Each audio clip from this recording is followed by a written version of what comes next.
La légitimité, je lui pisse à l'arrêt. Tu dois vivre des choses de fou dans ta vie, avoir la légitimité d'apporter, d'aider les gens à avancer dans leur vie. Non, pourquoi pas toi? En réalité, est-ce que tu penses qu'aujourd'hui, quelqu'un qui a réussi, est-ce que tu penses qu'il a attendu de se demander s'il était légitime potentiellement de délivrer les choses auprès des gens? Il a X abonnés, j'ai pas vu comme un porc sur mon clavier, putain, attendre d'être légitime, c'est attendre de se faire prendre sa place. Il y a que ça qui te fait gagner aujourd'hui en fait. C'est le culot. Tu peux pas savoir à quel point ça peut te bouffer des occasions et des opportunités, le fait de ne pas te sentir légitime. Clap de départ pour ce nouvel épisode de podcast intitulé En long, en large et en travers, présenté par Toms, et ce chaque semaine dans le but de vous développer sur vos 5 piliers de vie: business, environnemental, mental, physique et financier. Et juste avant que l'épisode ne commence, à toi mon petit auditeur, si tu peux me faire une toute petite faveur, celle de t'abonner sur YouTube puisque la vidéo existe aujourd'hui, de laisser ton meilleur pouce bleu, de partager éventuellement aussi l'épisode. Blablabla. Ça va être difficile là, ça fait un moment que j'ai pas fait de solo. Waouh, waouh, waouh, waouh, arrête de bégayer mon pote. Partage cet épisode si tu penses qu'il peut aider tes proches, un ami, ton parent, ta grand-mère, ton grand-père, je ne sais pas, ça serait drôle de savoir qu'il y a des personnes âgées qui écoutent mes podcasts, peut-être que c'est le cas, on ne sait pas. Mais et aussi surtout de mettre ton plus beau 5 étoiles sur Apple Podcast, sur Spotify, et si justement tu peux partager cette plateforme d'écoute, enfin le podcast sur la plateforme d'écoute sur laquelle tu écoutes le podcast, et de demander à tes proches de le noter, là c'est pépite. C'est vraiment pépite. Parce que le nombre d'étoiles n'augmente pas. Alors, soit mon contenu pue la merde, soit c'est juste que les gens ne savent pas comment faire, ou alors tout simplement parce que, ils ne comprennent pas vraiment réellement l'intérêt de mettre un 5 étoiles. Mais encore une fois, et je le répète, et je le répéterai à chaque début d'épisode, c'est ce qui fait vivre le podcast, de mettre un 5 étoiles. Voilà. Bref, ça fait très bizarre de à nouveau parler devant le micro en solo. Ça fait longtemps, je pense que ça fait environ... ouais, ça fait quasiment... Ah non, en vrai, j'abuse. Non, j'abuse, Thomas, t'abuses. On est le 22 aujourd'hui. Oula, putain, je me suis pris le micro dans la bouche. On est le lundi 22, et je crois que la dernière fois que j'ai enregistré un épisode de podcast, c'était la semaine... Bah, j'ai l'agenda là sous les yeux, donc je vais te dire ça. Et ben, c'était la semaine du lundi. J'avais tourné le mercredi. Bon, peut-être que tu t'en fous, hein, mais bon, moi ça me permet de, tu vois, de me remettre dans le contexte un peu. C'était le mercredi 3 et le jeudi 4, ou du moins on en a tourné un fin août, fin juin, pardon. Donc oui, ça commence un petit peu à dater, hein. Et puis l'autre, c'était tout début juillet. Donc en gros, on va dire que ça fait 3 semaines que j'ai pas tourné de solo ici dans le stud. Ça fait, en vrai, les gars ou les filles, ou je sais pas, bref, toi qui m'écoutes, ouais, le mois de juillet a été waouh, waouh, waouh. Il a été waouh, j'ai pas d'autres mots. Il a été juste waouh. Il a été incroyable. Je suis parti sur Paname, l'une des raisons pour lesquelles d'ailleurs j'avais enregistré 2 épisodes de podcast en l'espace de 2 jours, avec tous les montages et tout ce qui corrèle autour, parce que j'étais en déplacement. Et ce voyage à Paris, les amis, il a été incroyable. En vrai, en réalité, j'ai pas les mots. Tout ce que je peux te dire, c'est que quand j'ai terminé ce week-end à Paris, la première chose que j'ai fait, c'est j'ai appelé mes parents pour leur dire, en fait, je suis heureux. Je suis heureux et là, j'aime ma vie comme elle est, tu vois. Bon, après, ça a vite, j'allais dire, ça a vite redescendu après, rapidement, tu vois, quand je suis revenu à la réalité et que je suis revenu à l'appartement. Mais non, mais franchement, ce week-end à Paris, les amis, il a été incroyable. Bah, si tu l'as pas encore regardé, c'est l'épisode qui précède celui-ci, l'épisode numéro 72, où je parle à des inconnus dans la rue, devant la Tour Eiffel. Ça a été une putain d'expérience de fou. D'ailleurs, peut-être à toi qui écoutes cet épisode, bah, c'est le tout premier que tu écoutes après celui-ci. Donc, bah, bienvenue à toi. J'espère que les solos vont te plaire. Tu verras, c'est à la bonne franquette. On lâche des rototos des fois devant le micro. Ça rigole, ça... Bref, ça parle un peu de dev perso, tout ça. Bref, on passe du bon temps durant généralement environ 40-45 minutes. Voilà, c'est le petit rendez-vous hebdomadaire avec moi-même, mais aussi avec toi, du coup, par la même occasion, parce que j'en profite pour le partager en podcast. Non, vraiment, ce week-end était incroyable. En vrai, si tu le permets, ça va être le petit moment anecdote.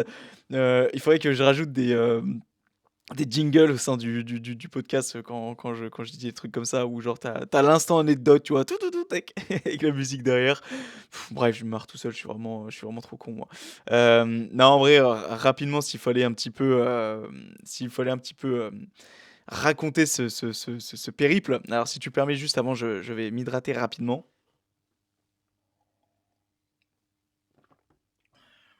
En gros, déjà, premièrement, donc je devais partir le samedi matin, assez tôt. Donc déjà, moi, le mot tôt, ça me dérange un petit peu, dans le sens où c'est pas trop en corrélation avec, mon mode de vie, en tout cas avec mon mode de vie d'avant. J'essaye de l'améliorer, depuis quelques jours slash semaines, non, je dirais jours. Abuse pas, Thomas non plus. Bref, j'essaie d'améliorer mon mode de vie en ce moment. Bref, c'est pas le souci. Bref, en gros, pendant fut un temps, enfin, je suis pas un lefto. Voilà, je suis pas un lefto. Enfin, en tout cas, ces derniers mois, j'ai pas été un lefto du tout. Et donc, j'ai pris un sale rythme de merde. C'est-à-dire que je me couche tard et je me lève tard. Sauf que là, bah, il fallait que je parte tôt. Donc, puis la veille, bah, bien évidemment, je me suis couché à la même heure que d'habitude. Sauf que là, il fallait pas se réveiller à X heures, mais bien, bel et bien tôt. Donc, j'avais genre 5-6 heures de sommeil dans les dents. Autrement dit, vraiment pas grand-chose. La nuit d'avant, j'avais déjà pas dormi grand-chose parce que bah, il fallait tout préparer. J'avais, bah, si toi, t'avais pas trop suivi, j'avais en gros une grosse, un gros duo, avec, un invité d'honneur, le samedi justement à Paname et le lendemain j'avais mon meet-up à Paris parce que j'ai fait donc la formation Bayesian, la promotion numéro 9 avec Antoine Fonbonne et Nevin Barnett, que j'ai eu la chance de voir, de rencontrer et discuter un petit peu avec eux, donc c'était très cool. Donc j'avais tout ça dans un même week-end, donc c'était fun et évidemment pour moi, vu que ce n'était pas assez, il fallait que je fasse un épisode de podcast devant la Tour Eiffel parce que j'en ai profité d'être sur Paname, d'avoir fait, enfin de rentabiliser entre grosses guillemets «le voyage» au maximum.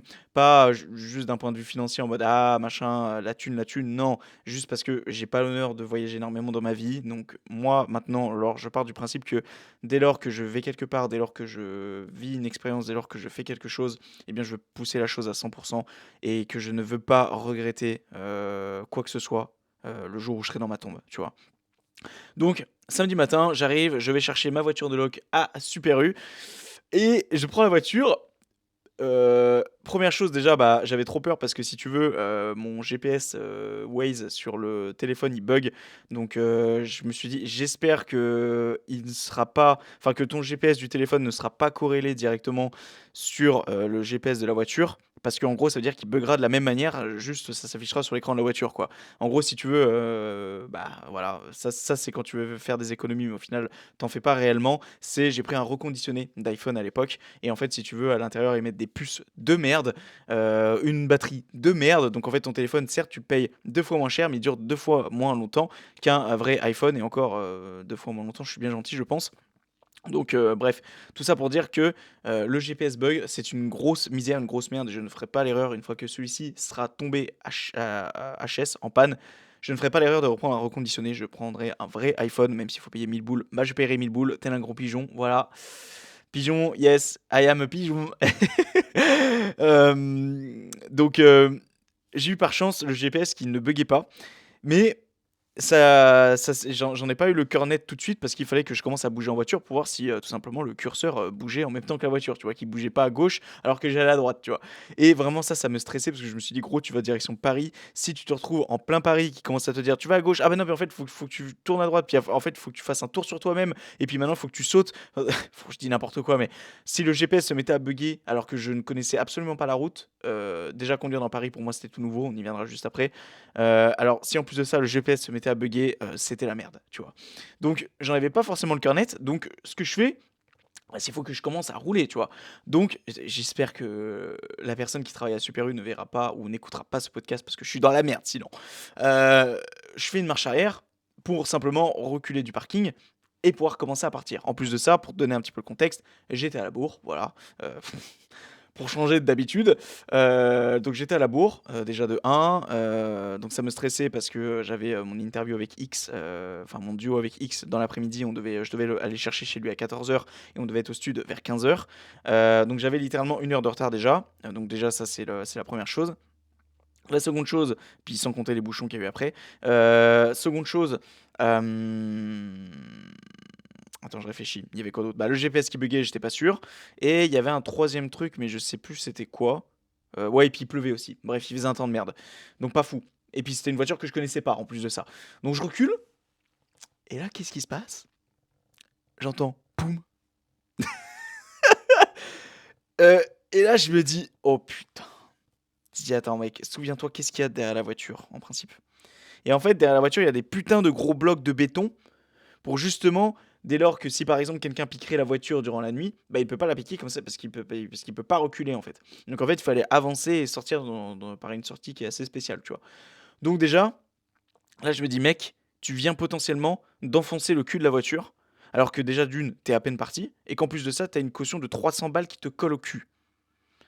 Donc déjà, ça te met en confiance, tu vois. Bon, à ce moment-là, je me dis, prends même pas la peine de descendre pour regarder. Fonce, roule, fais comme si de rien n'était parce que j'étais déjà suffisamment stressé et suffisamment déjà à la bourre. Donc je me suis dit, vas-y, avance, tu vois. Rassuré, au bout de quelques minutes, je vois que Waze fonctionne parfaitement. Donc déjà, ok, ça compense un petit peu ce qui m'était arrivé avant, tu vois, mais je me dis quand même, putain, mec, t'as enfoncé le cul de la voiture, t'es vraiment un boulet.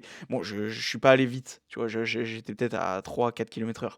Mais je me dis, ça suffit pour faire une trace et que ta caution, elle saute, tu vois. Donc je roule, j'ai envie de pisser toutes les demi-heures, c'est horrible avec le stress, et cetera.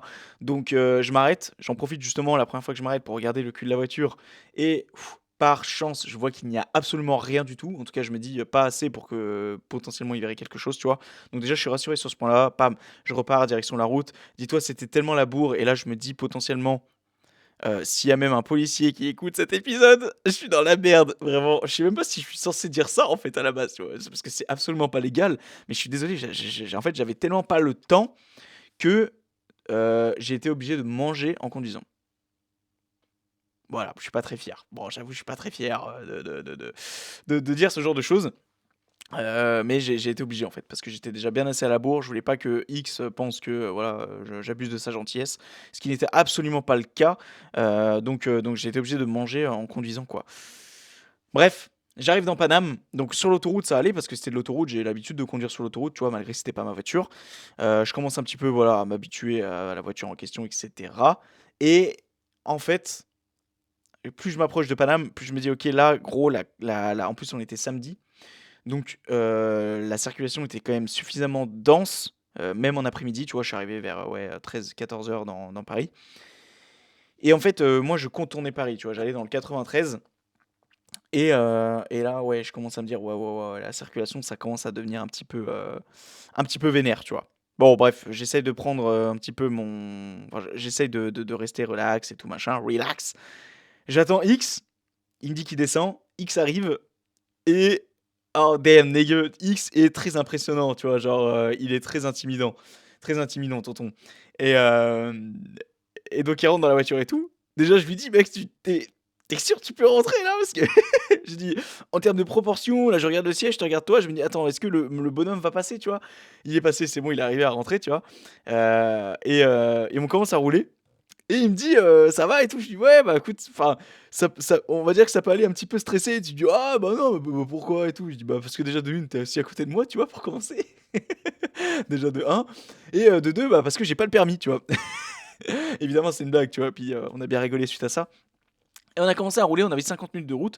On allait en direction de la Bastille, autrement dit, en plein Paris. On pouvait pas être plus en plein Paris qu'à ce moment-là. Oh les amis, en vrai conduire dans Paname, c'est une misère. Surtout quand tu as X à côté de toi qui est quelqu'un de quand même, relativement, famous si je puis dire, donc de connu si tu préfères, qui en plus de ça a un passé en tant que flic, donc potentiellement il connaît bien le code de la route, tu vois? Et qu'en plus de ça, toi, c'est la première fois que tu conduis dans Paname j'avais une envie de pisser mais qui était, catastrophique. Enfin, j'avais vraiment une envie de pisser les amis. Je me suis dit: «Mais putain, gars, tu 50 minutes de route là, le temps potentiellement que tu te gares et cetera, ça va être une misère». Bref, je conduis, on passe par des endroits de Paris qui pour moi paraissaient des bidonvilles à certains endroits. C'était la misère. En plus, à un moment, j'arrive à un stop ou à un espèce de cédé de passage, en fait, c'est ça qui est le bordel quand tu connais pas Paris. C'est t'as des endroits, tu ne sais pas qui a la priorité ou quoi que ce soit, donc moi je conduis, je roule, tu vois? Et à un moment, il y a les flics sur ma gauche, je ne sais pas si c'est eux qui sont prioritaires ou si c'est moi, tu vois? Bah, à ce moment-là, moi, je lève le pied de l'embrayage et je laisse partir, tu vois? Et je me dis: «Bah, tant pis, si c'était eux qui étaient prioritaires, bah ben, ils vont mettre la sirène et je suis dans la merde», tu vois? Bon, bah, potentiellement, c'était moi qui étais prioritaire parce qu'ils n'ont pas mis la sirène. Mais franchement, c'était pas facile. Après, on est arrivé à un parking, j'avais réservé un parking en avance et j'avais bien fait d'ailleurs parce qu'on était à la bourre et qu'on aurait perdu potentiellement du temps à cause de ça. Sauf que les amis, on est arrivé et j'ai pris un parking et je l'avais vu dans la description du parking en question que c'était hyper, hyper petit/restreint, tu vois? Et qu'il fallait avoir pas plus gros qu'une berline. Moi, c'était une berline. C'était une Clio 5, enfin bref, les dernières Clio, tu vois. Et on arrive dans le parking. Déjà, pour rentrer dans le parking, je pensais que ça allait pas passer, tu vois. Pour moi, je me suis dit, ça va pas passer. Et les rétros, ils passaient à ça des murs, quoi, tu vois. Bon, c'est passé. Sauf que le plus dur et le plus compliqué, le plus drôle, même si je puis dire, est arrivé après. C'est-à-dire dès lors que il a fallu euh, commencer, tu sais, c'est un parking souterrain, donc à un moment ça tourne, tu vois. Enfin, faut que ça tourne comme ça sur toi-même. Sauf qu'en fait, lorsque tu tournais, c'était tellement pas large qu'il fallait faire des mains d'œuvre lorsque tu tournais dans le parcours pour aller dans le parking d'en dessous. C'était une misère, les amis. Dis-toi que X, à un moment, est descendu de la voiture pour simplement, en fait, me guider, en fait. Pour me dire: «Tourne, tourne, machin, braque, braque, braque». Parce que sinon, enfin, quand t'étais dans la voiture, t'avais l'impression qu'à chaque fois, ça allait frotter, alors que pas forcément, tu vois? Mais en plus, tu connais pas ta voiture, c'est pas ta voiture. Enfin, ça aurait été ma voiture, en plus, sachant que moi, j'ai une petite voiture à la base, déjà d'une, ça aurait été moins compliqué et en plus de ça, peut-être potentiellement, bah, je me dis: «Bah, vas-y, tu un rétro, bah, Alex, non, ça fait chier, mais au pire, c'est ta caisse, bah, tu répareras, ça sera tes frais». Là, tu te dis: «Tu quand même une caution de 300 balles, c'est pas ta caisse et tout, enfin, c'est quand même autre chose, tu vois?» Et à un moment, on ne trouvait déjà pas la place, et à un moment, X remonte dans la voiture parce qu'on a trouvé la place, et pour aller se garer, je tourne, et en fait, au moment de tourner, on entend. Je fais bien les bruitages, hein. Et là, en fait, là X met la main sur mon genou, tu vois, il fait «Oh, ça va?» Je fais «Ouais, ça va, ça va». Il descend et tout pour regarder. En fait, c'était le bas de caisse qui avait frotté. Et il va pour regarder, et là j'avais trop peur de voir genre son visage se décomposer en mode mec, t'as arraché tout le bas de caisse. Sauf qu'il regarde et tout, il me fait non, c'est bon, tu vois, y a rien. En fait, ça avait frotté dessous. Mais là, je me dis, mec, potentiellement, t'as poké derrière, t'as frotté le bas de caisse. Enfin bref, cette belle Clio 5, elle se souviendra de moi, je pense. On se gare, on va au studio. Donc on avait loué, enfin j'avais loué un studio. On enregistre le tournage, c'est super bien passé. Sauf qu'on n'a absolument pas eu le temps de terminer parce que, comme il le disait, tonton, c'est de la diarrhée verbale. C'est-à-dire qu'il y avait énormément de choses à dire et qu'on avait 3 heures devant nous de réservation, mais le temps qu'on s'installe, etc., etc., on avait 2h30. Et on n'a pas eu du tout le temps de terminer. Donc en fait, on doit se faire la seconde partie en visio. Enfin bref, ça c'est une autre histoire. Tout ça pour dire que on enregistre tout ça, on termine, on blablate, tonton prend un Uber, moi je lui dis ciao. Juste avant, il m'a dit que, parce que je lui ai dit juste avant que je comptais peut-être éventuellement aller à la Tour Eiffel, mais que j'étais pas sûr parce que bah, j'avais jamais réellement conduit dans Paris, que j'étais crevé, tu vois, littéralement, j'étais explosé parce que les 2 nuits d'avant, j'avais quasiment pas dormi, et que en plus de ça, potentiellement, j'avais jamais conduit réellement dans Paris, sauf avec X avant, et que en plus de ça, c'était samedi soir, que la circulation était ultra dense, et que là, pour aller à la Tour Eiffel, il fallait vraiment conduire dans Paris même, tu vois. Et qu'il allait avoir potentiellement personne à côté de moi pour me dire attends, prends ici, prends là, machin. Là, vraiment, c'était moi contre moi-même, tu vois. Et il m'a dissuadé d'y aller, tu vois. Et il m'a mis le doute, hein, parce que vraiment, j'étais assez chaud pour y aller, mais il m'a mis le doute. Et je descends en parking, je prends la voiture, je sors déjà du parking. Déjà, je suis sorti plus tard que prévu, donc ces bâtards, ils m'ont taxé plus que ce que j'avais payé. Enfin bref, c'est une autre histoire. Et en fait, arrivé devant la porte, et pendant que la porte s'ouvrait, je me suis dit, mec, qu'est-ce que tu fais? Soit tu mets l'adresse pour aller à ton hôtel et tu rentres à l'hôtel, mais potentiellement, je sais pas ce que je vais foutre à l'hôtel, tu vois. Et en plus de ça, je me suis dit, mec, enfin, qu'est-ce que tu auras à raconter potentiellement à tes enfants plus tard? Qu'est-ce que tu auras potentiellement raconté dans un épisode de podcast comme maintenant si tu aurais décidé de saisir l'adresse de l'hôtel et de rentrer directement à l'hôtel?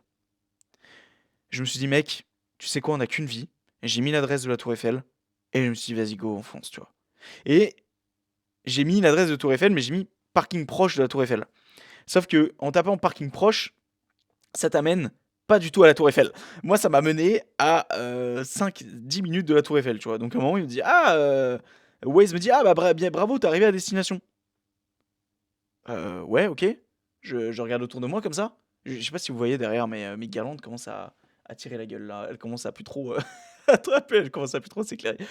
Je regarde autour de moi comme ça, je me fais non, mais on n'est pas. Enfin, ou à moins que la Tour Eiffel soit très bien cachée, tu vois. Mais je crois qu'on n'est pas à la Tour Eiffel du tout, là. Donc, je ressaisis l'adresse, sauf que cette fois-ci, je mets l'adresse de la Tour Eiffel en elle-même, sans parking. J'arrive à la Tour Eiffel, grosse misère, les amis. Franchement, la circulation. Oh, j'ai cru que j'allais mourir. Vraiment, j'ai cru que j'allais mourir. J'arrive devant la Tour Eiffel. Allez, bien, on est arrivé là. Parce que j'ai pris le Toulousain sur Waze, je sais plus comment il s'appelle. Il dit ouais, bah bien, on est arrivé là. Ok.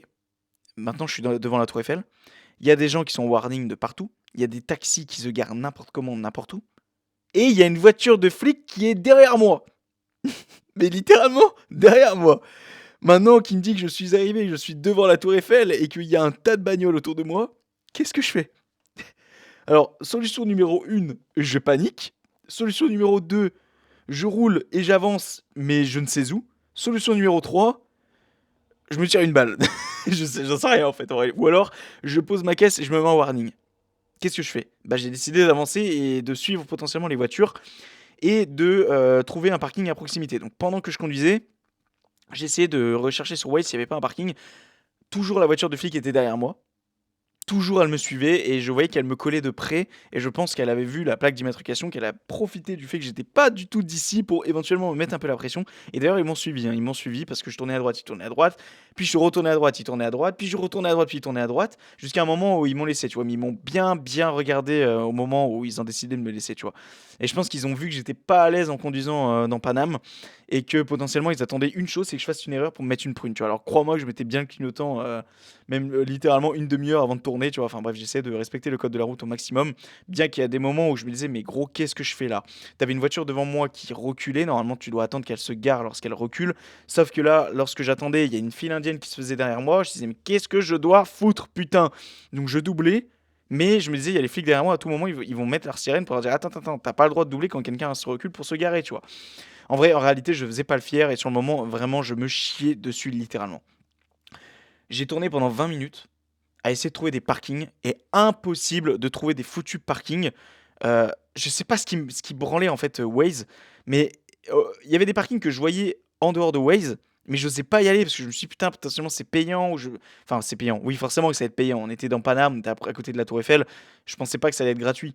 Mais je me suis dit putain, imagine, tu vas dans un parking qui est fermé, puis tu te retrouves dans un cul-de-sac qui fait reculer, puis il y aura des gens derrière. Enfin, je me posais un tas de questions. C'était la merde, tu vois. C'était vraiment littéralement la merde. Et je mettrai un timecode là, je vois ça fait 22 minutes qu'on a démarré. Je suis désolé, hein, pour celles et ceux qui voudraient, enfin je mettrai un timecode en début d'épisode, pour celles et ceux qui veulent qu'on démarre directement l'épisode sur le sujet d'aujourd'hui qui est la légitimité. Mais, heu, mais tu vois, au niveau des parkings, à un moment j'en trouve un qui est le parking Pullman. Je suis sûr qu'il y en a qui écoutent, qui s'y sont déjà à la Tour Eiffel, ils se sont garés là-bas. Parce que c'est certainement l'un des plus connus, je pense. Et en fait, c'est un hôtel luxueux qui aussi donne libre accès aux personnes qui voudraient se garer en dehors de l'hôtel, tu vois, qui voudraient se garer pour aller voir la Tour Eiffel. Donc moi, je vais me garer là-bas. Déjà, grosse galère, je rentre, je me retrouve nez à nez avec une voiture parce qu'en fait c'était rouge et que j'y suis allé comme un gros con. Enfin bref, pas forcément à plus à déblatérer là-dessus, tu vois. D'ailleurs, je tiens juste à dire que je me suis retrouvé à un moment donné dans un sens interdit, les amis, dans Paris. Enfin bref, on s'en fout. J'arrive dans le parking, je me gare, et là, c'est le début de l'aventure. Là, je me dis, je me gare, et en fait, je savais là où je voulais aller pour tourner, parce qu'en fait, si tu veux, j'avais prévu le coup, hein. J'avais mes 2 chaises de camping dans le, comment on appelle ça? Dans le coffre de la voiture, donc je saisis mes 2 chaises de camping, et ce qui est le plus drôle, c'est que comme je te l'avais dit, c'est un parking qui était en lien direct avec un hôtel luxueux. Donc pour sortir du parking, il fallait monter dans l'hôtel luxueux, passer par le hall d'entrée, puis sortir. Donc je t'explique, moi j'arrive dans l'hôtel, je suis en t-shirt, en limite en claquette chaussettes, short, avec mes 2 chaises de camping dans la main et mon sac à dos avec toutes mes affaires, de tournage. Je passe devant les réceptionnistes qui sont là avec le costard cravate et tout. Je passe comme ça et je les regarde, je fais bonjour. Tu vois, et vraiment, ils ont dû se dire, alors lui, c'est vraiment le pur touriste. Tu vois, vraiment, ce mec s'est perdu. Vraiment, il y avait tout le monde qui était là, qui était limite en tenue de gala. Moi, je suis arrivé en claquette chaussettes, tu vois. Bref, je sors. Et là, je savais impertinemment où est-ce que je voulais aller.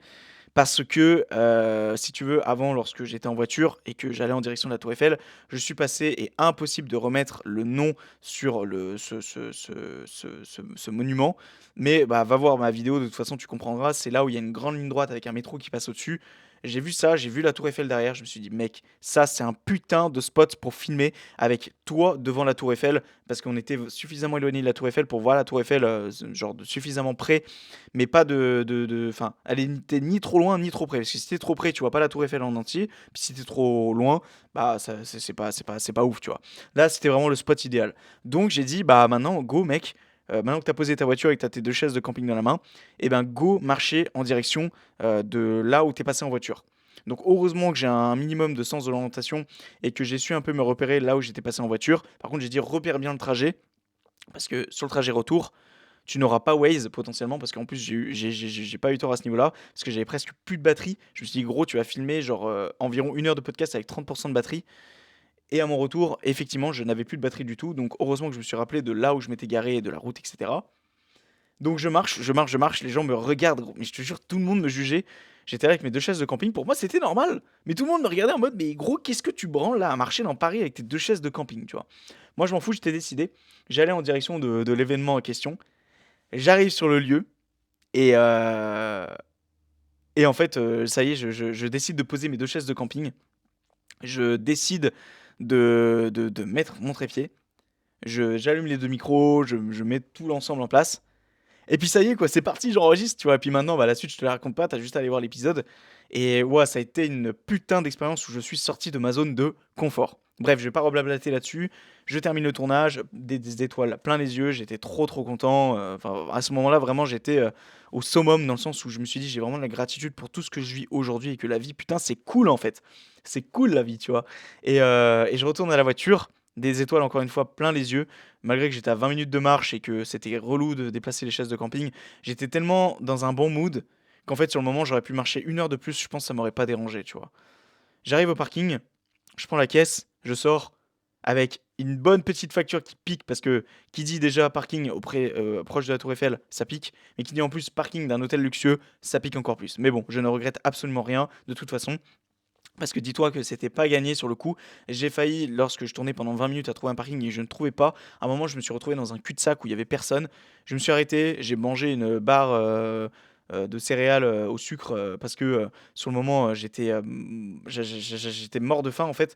Parce que j'avais que mangé mon repas du midi qui était du concombre et de la viande blanche. Autrement dit, quelque chose qui te blinde pas du tout le ventre. J'étais épuisé. J'étais en train de manger mon truc et je me suis dit, mec, en fait, vas-y, mets ton adresse vers l'hôtel et rentre, tu vois. Rentre. Tant pis, ça t'aura quand même fait une expérience, tu te seras pas arrêté auprès de la Tour Eiffel, mais tu auras conduit dans Paname, tu auras vu quand même la Tour Eiffel dans ta voiture, certes, mais tu auras vu la Tour Eiffel. Et j'ai failli vraiment à un moment donné me dire, mec, rentre en fait. Et encore une fois, comme lorsque j'étais pardon, devant le portail, lorsqu'il s'ouvrait, lorsque j'étais au parking avant de me lancer dans cette folle aventure, je me suis dit: «Mec, retente le coup». Donc j'ai retenté des parkings et c'est là que je suis tombé sur ce parking en question. Et je ne regrette absolument rien, encore une fois. Donc je sors du parking et là, les gars, j'étais en vrai, je me souviendrai de toute façon de ce week-end toute ma vie parce que je suis rentré à l'hôtel, c'était hyper tard, hein, j'ai terminé le tournage à 23 heures pour te dire. Je suis arrivé, je suis parti direction l'hôtel, j'étais le roi du monde. Déjà, je conduisais dans Paname, je me sentais déjà bien plus à l'aise, vraiment. Même à un moment, je me sentais un peu trop à l'aise parce que, dès lors qu'il fallait, partir, d'un feu rouge, enfin, lorsque ça passait au vert, je disais: «Allez, on va pousser un petit peu la voiture», tu vois? Mais non, vraiment, j'étais trop bien. J'arrive à l'hôtel et tout, je dépose mes affaires, j'arrive à la chambre, je prends ma douche et tout. Enfin, je me couche super tard. Je crois que c'était 2h30, un truc comme ça. 3 heures, même 3h30. Ouais, je crois que c'était plus un 3h30 qu'un 2h30. Bon, bref, ça changeait pas grand chose de d'habitude de mon rythme, j'ai envie de te dire, mais j'étais vraiment éclaté, ma mère. Parce qu'entre le trajet, enfin, le manque de sommeil des nuits d'avant, le trajet en voiture qui a duré 3h30, 4 heures quand même.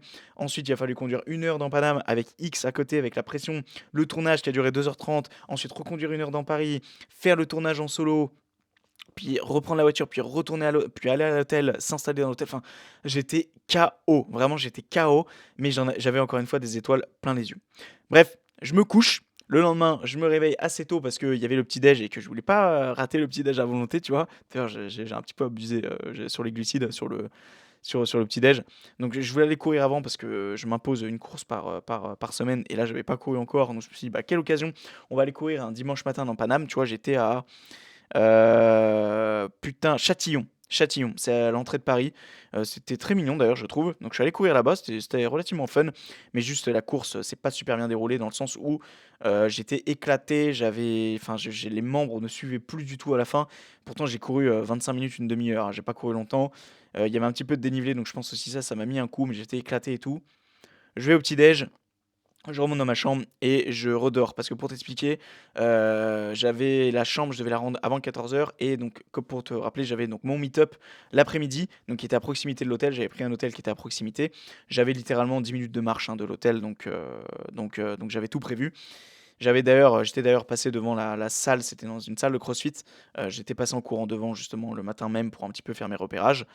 Et donc je retourne me coucher littéralement et je me lève genre vers 13 heures. L'événement avait lieu vers 13h30. Je prends une douche, je me prépare vite fait, je mets mes affaires dans le coffre, j'y vais en voiture, grosse surprise, il y a pas de parking, donc je retourne déposer la voiture au parking de l'hôtel et j'y vais à pied. Bon bref, j'ai perdu un petit peu de temps à cause de ça, mais c'est pas très grave. J'arrive au meet-up, c'était incroyable. Vraiment, j'ai sous-estimé le meet-up. Vraiment, moi, ce qui comptait le plus, limite, alors que de base, le déplacement sur Paname était pour le meet-up à la base. Moi, ce qui comptait le plus, c'était le samedi, c'est-à-dire mon rendez-vous avec X, le duo que j'ai fait avec lui, et éventuellement ce que j'allais faire le soir sur Paname, tu vois. J'avais limite oublié le meet-up. Mais en fait, le meet-up était incroyable et j'ai sous-estimé, et ça d'ailleurs, je me le suis dit, je me le suis répété, et c'est quelque chose dont je m'en suis énormément voulu par la suite. En fait, si tu veux, j'avais pas une très bonne image de la formation bayésienne toute l'année pour la simple et bonne raison qu'en fait, à la base, je mettais la faute sur la formation en mode ouais, en fait, la formation, bah, c'est bien, mais sans plus, tu vois. Et attention, hein, parce que peut-être qu'il y a des gens de Bayesian qui écoutent ça et potentiellement, je sais pas, moi je dis n'importe quoi, peut-être Nevin ou Antoine qui écouteront ça potentiellement un jour. Et attention, hein, parce que j'ai commencé la phrase là, j'ai commencé mon histoire, mais je ne l'ai pas terminée. Donc laissez-moi terminer s'il vous plaît. Sauf que je me suis rendu compte durant ce meet-up qu'en fait, si je trouvais que cette formation n'était peut-être pas potentiellement à la hauteur de ce que je pensais, c'était uniquement et vraiment absolument de ma faute. Parce que j'ai commencé cette formation en octobre 2022 et donc elle s'est terminée en juillet, octobre 2023 pardon, et en juillet, elle s'est terminée donc en juillet 2024. Mais en fait, durant octobre à juillet, j'ai été tout seul. Je n'ai assisté à aucun live, bien que j'ai regardé toutes les rediffusions. Je posais des questions sur le groupe par rapport au chapitre, par rapport à l'apprentissage des leçons, mais à aucun moment en fait j'ai eu un réel contact humain. À aucun moment j'ai eu l'impression d'être proche de l'équipe, à aucun moment j'ai eu l'impression d'être proche des élèves. Et lorsque je suis arrivé à cet événement, bah en fait, direct, je me suis aperçu qu'en fait, putain, il y avait des vraies personnes. Il y avait des gens qui existaient en fait, tu vois, ne serait-ce que Nevin et Antoine, mais même ne serait-ce que les élèves en fait, qui ont passé aussi la formation en même temps que moi. Donc j'en suis énormément voulu, notamment par rapport peut-être potentiellement aux a priori que j'aurais eu sur Nevin. Putain, si Nevin il écoute cet épisode, il va me dire mais quel connard ce mec. Mais non, de toute façon, je lui en ferai part. Nevin, j'ai prévu de le faire figurer sur le podcast, donc voilà. Je lui en parlerai, je pense, au début du podcast. J'aime bien être franc auprès des personnes qui potentiellement au départ, bah, je pouvais pas me les voir. Et en fait, voilà, Nevin, j'avais pas un très bon a priori sur lui. Pourquoi? Je sais pas trop, tu vois? Genre, en réalité, il y avait pas de réelle raison, mais juste, j'avais pas un super a priori. Et en fait, on a discuté ensemble. Et en fait, les 5 minutes qu'on a discuté ensemble, ça a retourné les 8 9 mois d'a priori que j'aurais sur lui, en fait. Mais ne serait-ce que même les premières secondes, parce que je me suis direct aperçu, en fait, que ce mec est un amour. Mais vraiment, je pèse pas mes mots là, c'est un amour. Il écoute, il est, enfin, je sais pas, enfin, il y a eu un super feeling en tout cas, enfin, en tout cas de mon côté à moi. Et vraiment, je me suis senti super bien. Voilà, ce meet-up était trop bien, c'était trop cool, les gens qui étaient trop cool aussi. Et j'ai pu notamment aussi faire la rencontre de Clément, Clément Desplats, avec qui potentiellement il y a quelque chose de professionnel qui s'est créé entre nous deux, donc c'est très cool. Enfin bref, je suis rentré de Paris plein d'étoiles, enfin des étoiles plein les yeux. J'avais même pas envie de rentrer, dis-toi. Je pense qu'on m'aurait dit tu restes 2 jours de plus, je t'aurais dit bah vas-y, ok, let's go. J'avais pas d'hôtel ou quoi, mais je me serais démerdé parce que franchement c'était tellement bien que je voulais pas rentrer en fait, tu vois. Et même, je me suis dit, lors du trajet du retour qui a quand même duré 3 à 4 heures, donc je suis parti à 22 heures, je suis rentré à 2 heures du matin ici, je me suis couché super tard. Mais vraiment, j'avais des étoiles plein les yeux et je ne voulais absolument pas rentrer du tout. Et le lendemain, je devais rendre la voiture de location à 8 heures. Et dis-toi que moi, je suis rentré, je me suis couché, c'était 4h30, je crois.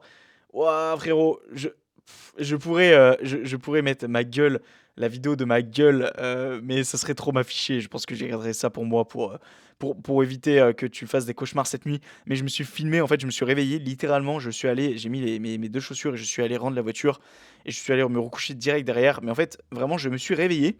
30 secondes après, une minute, j'étais le cul dans la voiture. Donc j'avais vraiment la gueule du mec qui se réveille, mais fois 1000, tu vois. Tu sais, quand t'as des mecs qui arrivent à ton travail le matin, tu vois qu'ils ont un peu la tête dans les fesses, tu vois. Mais parce qu'ils se sont levés il y a une demi-heure. Imagine quand ça fait une minute que tu te lèves. Je suis arrivé au Super U pour rendre ma voiture de loc. Les gens, ils ont dû se dire, mais ce mec, c'est un extraterrestre en fait. Bref, je rends la voiture. Ils me rendent la caution, donc ils voient pas potentiellement les petits accros que j'aurais fait, tu vois. Et puis voilà, je rentre et j'en avais des étoiles plein les yeux. Et voilà, c'était.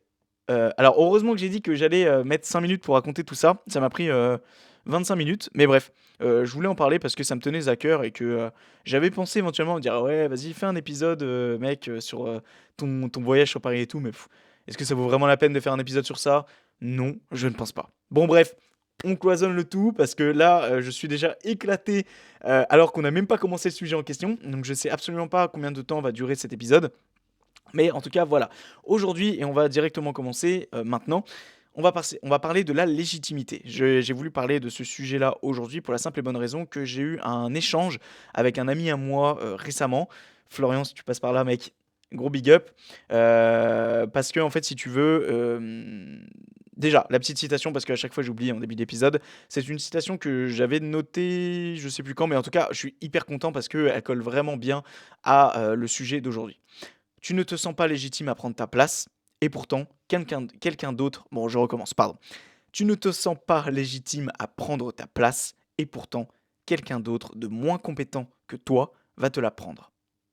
J'avais noté ça peut-être il y a un an ou deux, enfin bref, on s'en branle, et je trouve qu'il y a beaucoup de vrai là-dedans. Donc, comme je te l'ai dit, j'ai changé avec Florian. Donc, si tu passes par là, mon gars, je te fais un gros bisou. Et en fait, on a échangé parce que on parlait de nos vies, etc. Enfin bref. Et à un moment, il a dit quelque chose, il m'a fait part de quelque chose qui m'avait déjà fait part à l'époque. Il m'a dit qu'en gros, il se sentait pas légitime pour énormément de choses, notamment sur le fait potentiellement de passer sur mon podcast et parler de street workout.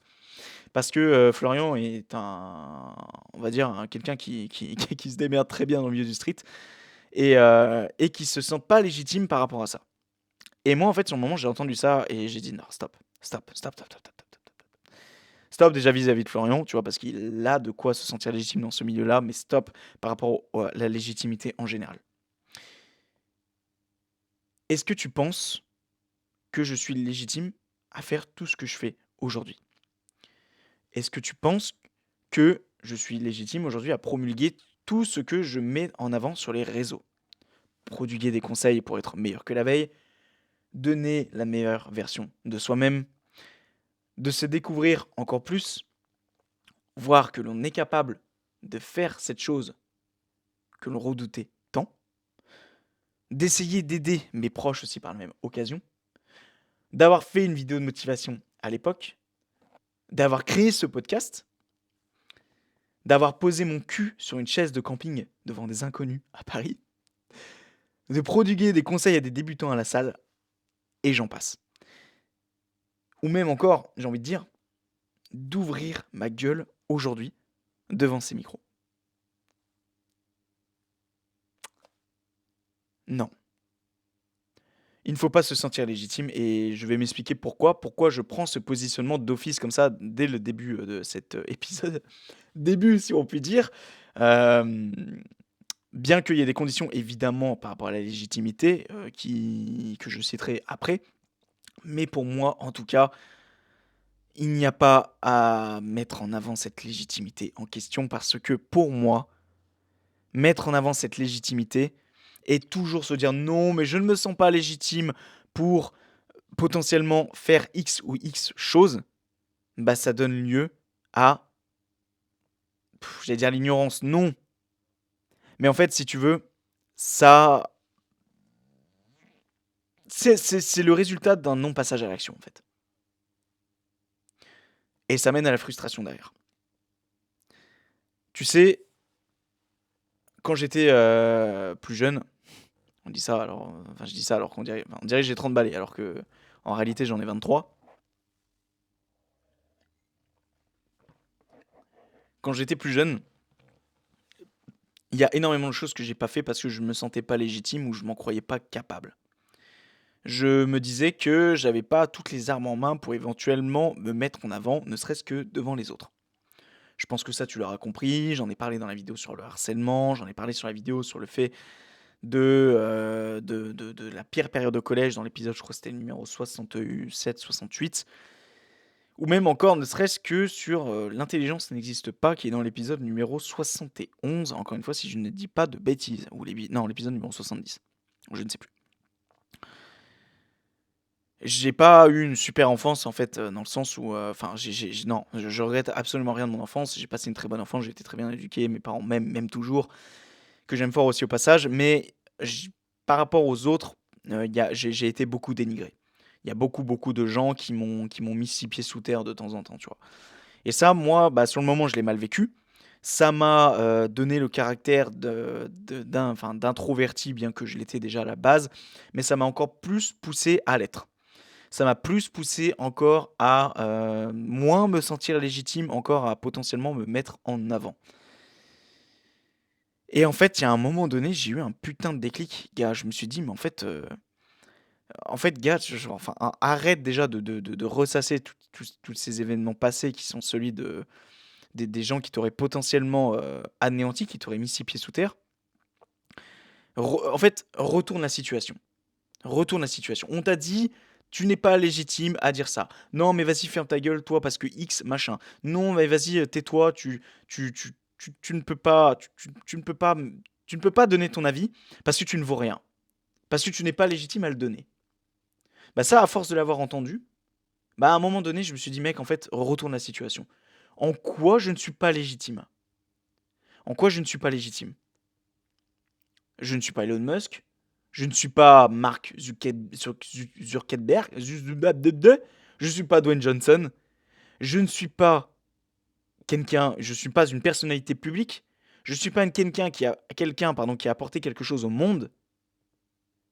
Mais j'ai vécu des choses. J'ai vécu des choses. Et à ma petite échelle, j'essaye d'apporter des choses aux gens. Et toutes ces choses potentiellement que j'aurais vécues, c'est pas des choses extraordinaires. J'ai pas eu la perte d'un proche. J'ai pas eu quelque chose de tragique dans ma vie, tu vois, quelque chose qui m'aurait bouleversé, qui me ferait dire aujourd'hui j'ai la légitimité de raconter quelque chose. C'est pas forcément le cas. Mais est-ce que ça doit être le cas pour se sentir légitime de parler de son histoire auprès des autres? Est-ce que tu penses réellement que tu dois vivre des choses de fou dans ta vie pour avoir la légitimité d'apporter, d'aider les gens à avancer dans leur vie? Non.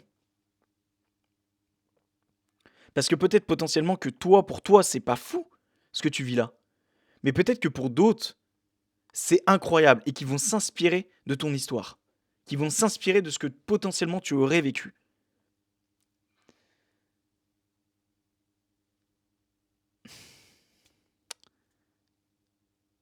Moi, je trouve ça vraiment dommage en fait qu'il y en a qui osent l'ouvrir et dire aux gens, mais tu ne peux pas. Parce que quelqu'un qui n'a pas suffisamment de recul sur la situation, bah, il va se renfermer sur soi. Et peut-être qu'il a des histoires magnifiques à raconter. Peut-être qu'il a des choses incroyables à mettre en avant, à promulguer auprès des autres. Mais du fait qu'on lui ait dit en amont, tu n'es personne pour raconter ça, ou qu'on s'est moqué de cette personne en question, qu'on s'est moqué d'elle, bah peut-être potentiellement qu'il y a des vies qui auraient pu être sauvées, mais où ça ne sera pas le cas, parce que la personne en question n'aura rien promulgué sous l'influence de personnes qui sont jalouses, qui n'ont jamais osé dire les choses ou promulguer leur histoire en avant, ou qui n'ont jamais osé faire quelque chose de leur vie. Tout ça à cause de ces personnes-là. Et moi, encore une fois, je trouve ça vraiment dramatique et réellement dommage, tu vois. Donc il n'y a pas besoin d'avoir un nom pour se sentir légitime. Il n'y a pas besoin que Florian soit le premier athlète du monde pour parler de, éventuellement, son histoire au sein du street workout. Moi, tu sais, et c'est ce que je lui ai dit par message, j'ai hésité là, tu sais, un petit peu comme j'avais fait dans l'épisode sur Dis-lui, sur la friendzone, à mettre en avant le message que j'ai envoyé à Florian. Sauf que bon, l'épisode va déjà durer bien assez longtemps, je pense, donc c'était pas forcément la peine, et je vais tout simplement retranscrire un petit peu ce que je lui aurais dit dans cet épisode de toute façon. Tu sais, euh, moi je fais du street encore à l'heure actuelle, bien que je suis en train un petit peu de redéraper vers la muscu, bien sagement, parce que bien que je veux garder le street dans ma vie, je suis en train de voir que c'est pas forcément ce qui colle le plus à moi, c'est plus vraiment ce qui colle à mes envies réellement, et parce que je vois que je suis pas aussi bon que ce que je souhaiterais au sein de ce domaine. Attention, j'abandonne pas. Juste, je préfère m'avouer à moi-même que je suis pas aussi bon et que je préfère peut-être essentiellement plus me concentrer sur la muscu en elle-même. Enfin bref, c'est pas le sujet aujourd'hui. Donc j'ai fait du street, j'en fais toujours un peu. Je suis bien moins bon que Florian, et pourtant, bah, rien ne m'empêche de mettre des vidéos de moi sur les réseaux en train de faire du street. Rien ne m'empêche de de m'afficher torse nu alors que je suis pas vraiment bon en street sur les réseaux, de aider les gens ou potentiellement leur donner des conseils bah, sur la muscu en général ou sur le street ou sur le renforcement musculaire en règle générale, ou même ne serait-ce que d'en parler en podcast. Pour, pourquoi je m'interdirais de le faire en fait? Parce que je suis pas si bon. Ok, mais ok. Partons de ce constat-là. Je ne suis pas bon, donc je suis pas légitime à en parler, donc je me tais. Partons de ce constat-là. J'attends d'être bon pour pouvoir donner des conseils aux gens, pour avoir cette légitimité d'en parler. J'essaie, je travaille. Un an, 2 ans après, on me pose la question, alors, est-ce que tu te sens légitime maintenant? Parce que j'ai upgradé, parce que je me suis amélioré. Potentiellement, je suis légitime aujourd'hui à en parler. Eh bien, je vais répondre non. Pour la simple et bonne raison que tu es trop sévère envers toi-même. Et que du fait de jamais être fier de toi à 100%, eh bien tu ne te sentiras jamais légitime à le faire. Pendant que d'autres à côté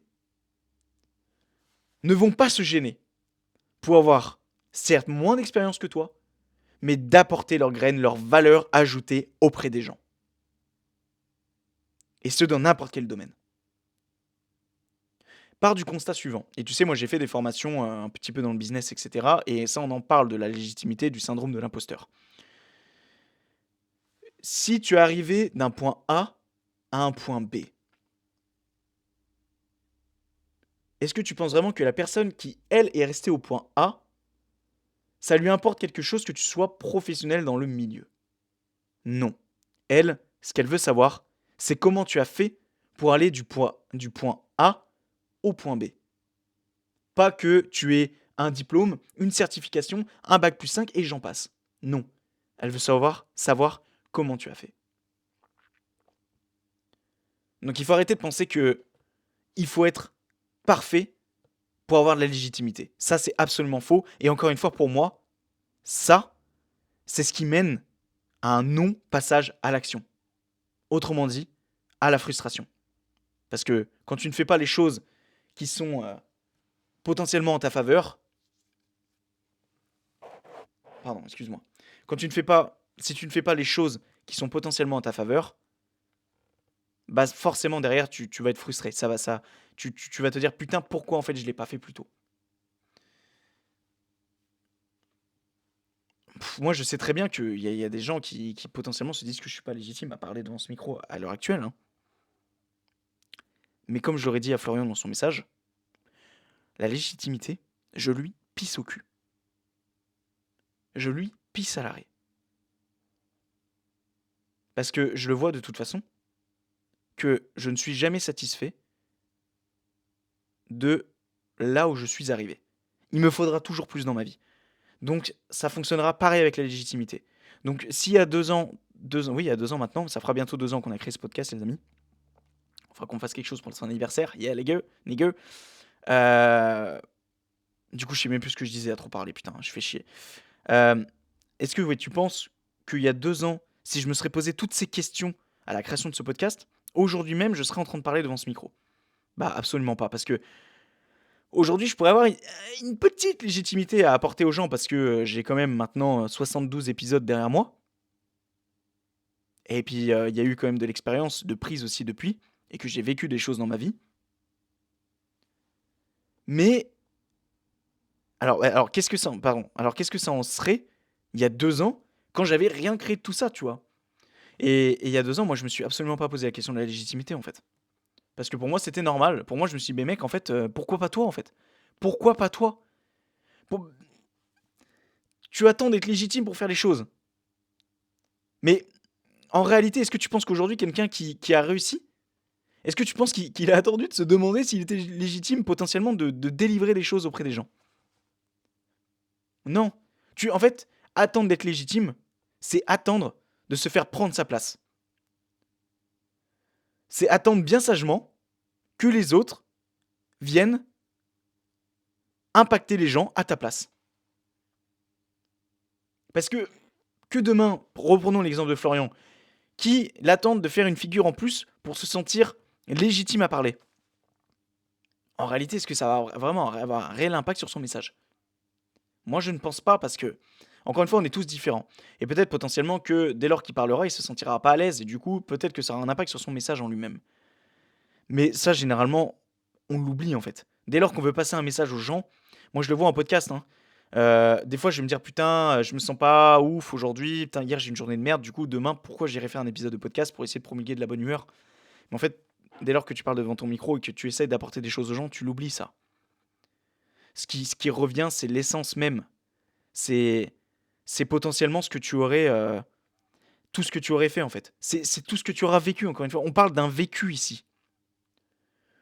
Moi, pour moi, que tu t'aies cogné le petit orteil contre le lit, ça m'intéresse. Moi, demain, je suis capable de faire venir quelqu'un sur le podcast alors qu'il n'a pas vécu des trucs de fou dans sa vie. Mais parce que je sais potentiellement que le peu de choses qu'il aurait vécu, bah moi, potentiellement, ça peut m'intéresser et ça peut intéresser les auditeurs derrière. Moi, c'est la raison pour laquelle cet épisode, quel que soit l'angle et le tournant qu'il va prendre, tourment, je ne sais pas. Tournant, on va dire tourment, allez, tourment. On part sur tourment, allez, c'est parti, soyons fous. Quel que soit le tourment qu'il va prendre, j'inviterai des personnes connues et pas connues. Parce que déjà, inviter des personnes connues à la base, c'est pas forcément ce que je recherchais à la création de ce podcast. Moi, ce que je recherchais, c'était parler, découvrir, d'avoir des réponses à mes questions. Et avoir des réponses à mes questions, ça peut être aussi bien auprès d'une personne lambda que auprès d'une personne connue. Le seul avantage entre grosses guillemets d'une personne connue, c'est qu'elle peut m'apporter des gens. Alors oui, c'est bien, mais encore une fois, c'est pas l'effet recherché derrière tout ça.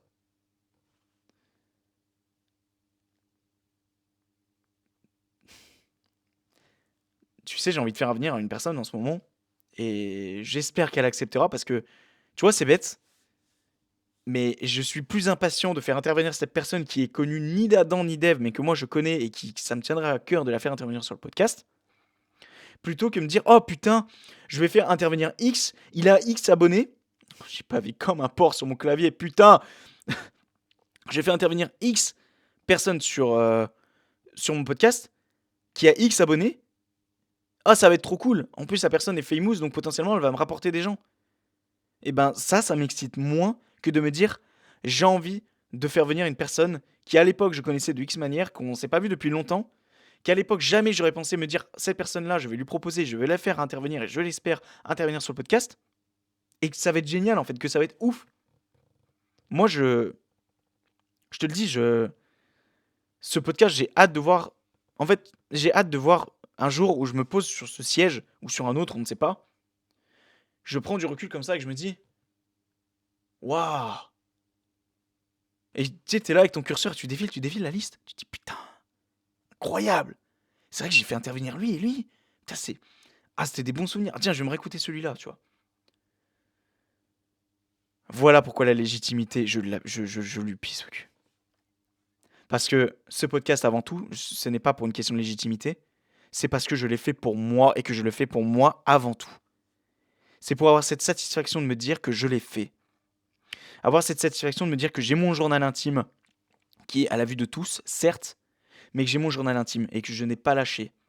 De voir le nombre d'épisodes qui augmente d'épisode en épisode. D'avoir cette satisfaction de chaque semaine de me mettre devant mon micro et d'aider éventuellement les gens qui écoutent et d'avoir ce rendez-vous hebdomadaire avec moi-même et potentiellement avec des gens en duo.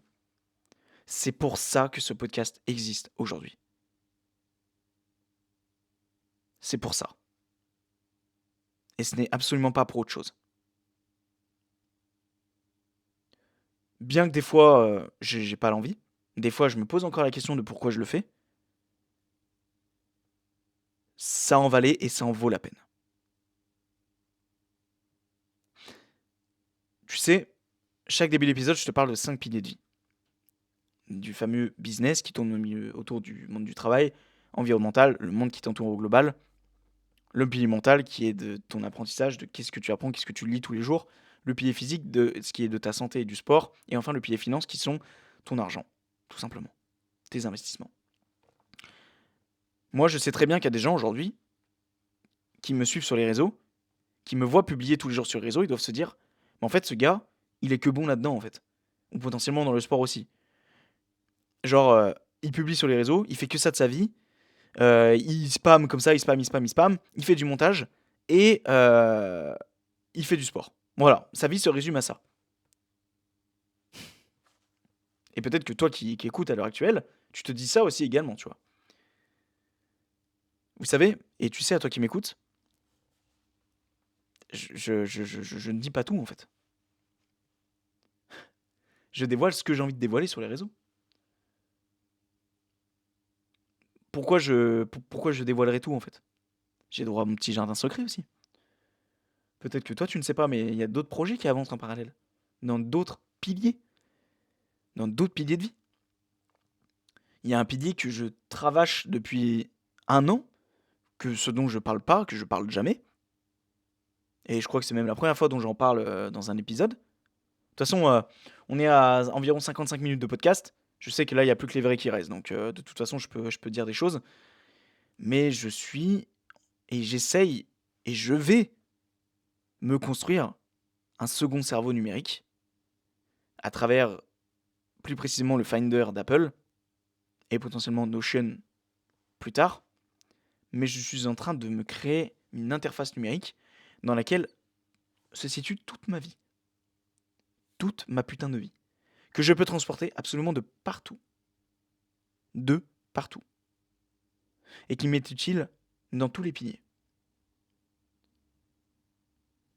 J'ai mon cerveau dans lequel est répertorié absolument toutes mes démarches administratives. Dans lequel est répertorié absolument toutes mes photos et vidéos. Dans lequel est répertorié absolument... Attends, pardon, j'ai cru que la vidéo s'était arrêtée, du coup j'ai un petit coup de stress. Putain, ça m'a coupé dans mon flow. Potentiellement, où je peux incorporer potentiellement toutes les souscriptions, autrement dit, tous mes abonnements mensuels, annuels, semestriels, pour avoir une vie d'ensemble sur mes contrats, mes pré-contrats, sur tous mes justificatifs. J'ai tout mon pilier business, dans lequel se situent absolument tous mes scripts, tous mes templates, tous mes épisodes de podcast, aussi bien audio que vidéo, tous mes shorts, éventuellement toutes les formations que je suis en train de créer. Le pilier environnemental, dans lequel gissent absolument mes listes de courses, que gissent mes pensées, mon journal intime, et encore bien d'autres choses. Je t'avouerai que le pilier environnemental reste encore un petit peu flou pour moi sur ce point-là, mais crois-moi qu'il y a des choses, énormément de choses qui vont se mettre au sein de celle-ci. Le pilier mental dans lequel j'inclus absolument tous mes cours, toutes mes formations, toutes mes prises de notes par rapport à ces formations, toutes les connaissances que j'aimerais me renseigner sur un sujet, sur internet, etc., toutes les notes que je prends par rapport à ces connaissances. Le pilier physique dans lequel j'inclus absolument tous mes résultats d'examen, dans lequel j'inclus tous mes programmes de sport, toutes les notes que j'aurais pris potentiellement sur mes sensations, mes ressentis, ou bien encore le pilier finance dans lequel j'inclus toutes mes dépenses, tous mes revenus, tous les flux, toutes les dépenses, toutes les factures, les devis, les justificatifs, et j'en passe. Et tout ça, c'est opérationnel pour moi en tant qu'individu, mais c'est opérationnel aussi pour mes futurs enfants, pour éventuellement ma future femme. Si je décide de classifier dans un pilier précis des choses qui sont pour moi, c'est possible. Si je veux classifier le journal intime de mon enfant slash de ma femme, c'est possible. Là, je te dis quelque chose qui, c'est la première fois que je l'annonce et je te parle de ça alors que c'est absolument pas terminé. C'est pour ça que je me permets d'en parler, mais bien plus loin dans l'épisode, parce que je sais qu'il n'y a pas tout le monde qui va l'écouter. Mais sache que ça me prend une plombe de temps. Ça me prend littéralement bien plus de temps que le sport et le pilier business en lui-même qui est de créer du contenu et éventuellement d'autres choses en parallèle. Il y a aussi le pilier mental. Bon, là j'avais les leçons bayésiennes. J'ai encore une leçon à apprendre, mais c'est terminé. Mais j'essaye de faire de l'anglais tous les 2 jours. Mais tout ça, je le montre pas à l'écran. Mais après, il y a des gens qui vont dire oui, mais normal, c'est la vie normale. Mais crois-moi que quand tu rentres de ta séance de sport qu'il est 23h, est-ce que tu crois vraiment que tu as vraiment encore envie de te mettre une séance d'anglais de 20 minutes, une demi-heure dans la gueule? Non. Bah non, en fait. Mais tout ça, les gens, ils le voient pas. Les gens le voient pas. Moi, c'est pour ça que aujourd'hui, tu vois, je me permets encore une fois de me sentir éventuellement légitime à parler devant un micro, ne serait-ce que de m'exprimer parce que peut-être que j'ai pas des résultats qui sont à la hauteur de mes attentes. Peut-être que j'ai des résultats qui ne sont pas folichons, qui ne sont pas ouf aux yeux de certains. Mais contrairement à 95% des gens, je ne lâche pas en fait. Je ne lâche pas et je garde toutes ces bonnes habitudes tous les jours. Et ça, c'est ce qui fait qu'aujourd'hui, je me sens légitime à apporter des conseils et à éventuellement parler devant ce micro à l'heure actuelle.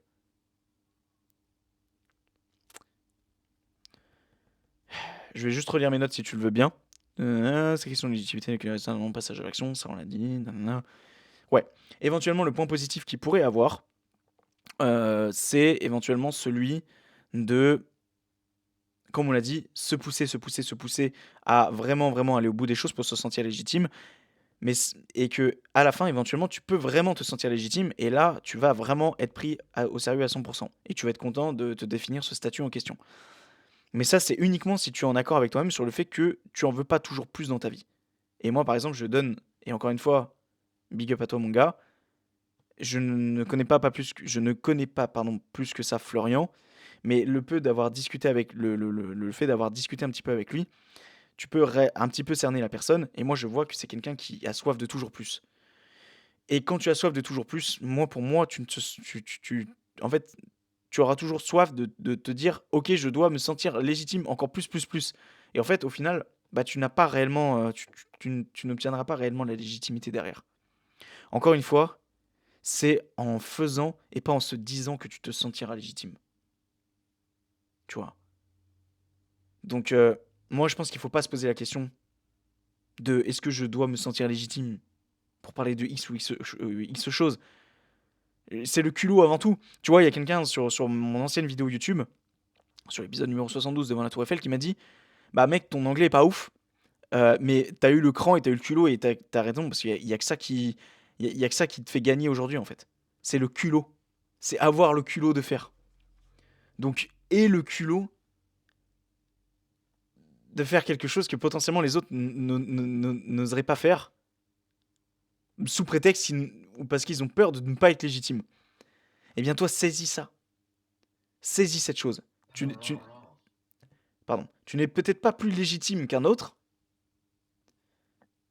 mais au moins tu prends les devants. Et tu décides de t'exposer, de prendre la parole, de exposer des choses, de promulguer des choses, de prodiguer des choses, des conseils, qu'importe. Mais au moins tu as pris les devants. Et t'es passé à l'action. Et ça, c'est ce qui fera toute la différence, en fait. Après, il y a des exceptions, évidemment, dans le sens où, aujourd'hui, et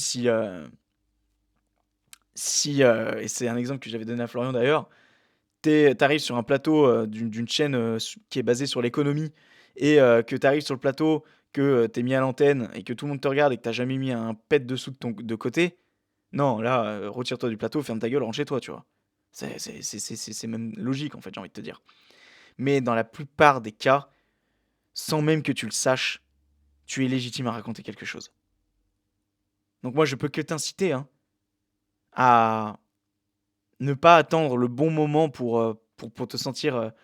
le bon moment pour être légitimé à dire quelque chose. Non, le moment, c'est maintenant. C'est pas demain, en fait. N'attends pas demain. Parce que demain, ça sera trop tard. C'est maintenant. Maintenant. Et c'est en attendant ce bon moment que, encore une fois, tu te feras devancer et que tu te feras prendre ta place. Et ça, c'est... D'un point de vue d'évolution, ça peut vraiment te créer des blocages. Hein. Même dans le monde professionnel. Dans le monde professionnel, je dis n'importe quoi, aujourd'hui, elle était là, hop. C'est une réunion, allez, réunion du samedi, t'es là, t'es avec tous tes collègues. Potentiellement, tu as énormément de choses à dire au fond de toi qui pourraient apporter à l'entreprise, mais tu vois que tous les collègues autour de toi, ils ont un franc-parler, ils ont une meilleure aura que toi, etc. Donc toi, t'oses pas parler parce que tu te sens pas légitime vis-à-vis d'eux. Bah, qu'est-ce qui se passe à ce moment-là? Peut-être que tu passeras pardon, à côté d'une prime de fin d'année parce que oui, enfin, déjà de 1. Peut-être que tu passeras à côté de, peut-être que l'entreprise pour laquelle tu travailles passera à côté de grandes occasions, de grandes opportunités, de grandes solutions que tu aurais pu apporter en temps réel. Et puis en fait, plein d'autres choses en fait. Tu peux pas savoir à quel point ça peut te bouffer des occasions et des opportunités, le fait de ne pas te sentir légitime dans quel que soit le domaine dans lequel tu essayes d'exceller, ou dans le domaine dans lequel tu essayes de donner la meilleure version de toi-même, ou que tu essayes de, d'évoluer en fait. Ça peut vraiment être un réel frein. Donc réfléchis évidemment sur certaines choses. Ne va pas donner des conseils à quelqu'un dans une salle de sport alors que tu es une crevette et que la personne en face de toi elle a 45 de centimètres de tour de bras. Encore une fois, c'est une histoire de logique et de bon sens. Mais à ne pas mélanger avec le fait de parfois vouloir prendre la parole sur certaines choses. Donc, la légitimité, je pense que j'en ai pas terminé avec elle. Je pense que j'en reparlerai dans de futurs épisodes en duo. Pourquoi pas éventuellement avec Florian. Ouais, Florian pourrait peut-être faire une apparition sur le podcast, donc ça serait cool. Mais bref, tout ça pour dire que sens-toi légitime. Sens-toi légitime si cette chose te tient à cœur. Et à compter d'ici, tu n'as pas et tu n'as plus de questions à te poser. Voilà, j'espère que cet épisode t'aura plu, mon ami. J'ai mon œil qui me gratte sa mère, The Bee. Ah bon, il aura duré longtemps celui-là. Hein. 1h08, ça fait longtemps que je l'avais pas fait. Que j'avais pas fait 1h08. Ouais, ça fait très longtemps même. Bon, c'est parce qu'il y a eu une grosse partie anecdote. Hein. Blabla / anecdote, on a eu environ... on a combien? On a 1h08. Allez, on va dire qu'on a eu environ une grosse demi-heure de légitimité, une demi-heure d'anecdote. Bon, il y en a pour tout le monde. Je mettrai un timecode, merde, pardon, dans tous les cas dans l'épisode, dans la description, si tu veux sauter l'épisode anecdote, ce que je peux totalement comprendre parce que il y avait vraiment pas de valeur ajoutée. C'est pour celles et ceux qui voilà, aiment bien écouter les petites histoires, tout ça. Moi, je te dis à une prochaine. Ça sera certainement un solo ou peut-être un duo, je ne sais pas. Non, je pense que ce sera un solo encore. C'est vrai que là, on les enchaîne les solos, hein, mais bon, c'est pour la bonne cause. Non, il y a beaucoup de duos en fait qui se préparent. Si je peux être tout à fait honnête avec toi, parce qu'encore une fois, c'est que les vrais qui restent en fin d'épisode. Mais j'ai beaucoup d'échanges par mail avec des personnes, etc. Mais c'est vrai que le temps de mettre en place, le temps de trouver les disponibilités, puis parfois il y en a qui répondent plus, machin. Enfin, ne t'inquiète pas, il y a du flux, il y a des personnes qui arriveront, mais un petit peu de patience. Voilà. En tout cas, en principe, normalement, si tu es un fidèle auditeur du podcast, que ce soit des duos ou des solos, tu les consommes dans tous les cas. Voilà. Moi, je te fais la bise, je te fais plein de bisous. C'est un épisode qui est gravé à jamais dans les fins fonds d'internet et on ne fait pas ça pour la fame, mais pour le kiff et pour le plaisir. Donnez la meilleure version de vous-même, les amis. Voilà. Faites en sorte de donner la meilleure version de vous-même. Voilà. J'ai pas forcément plus de choses à dire à ce niveau-là. Ne désespérez pas, ça va aller.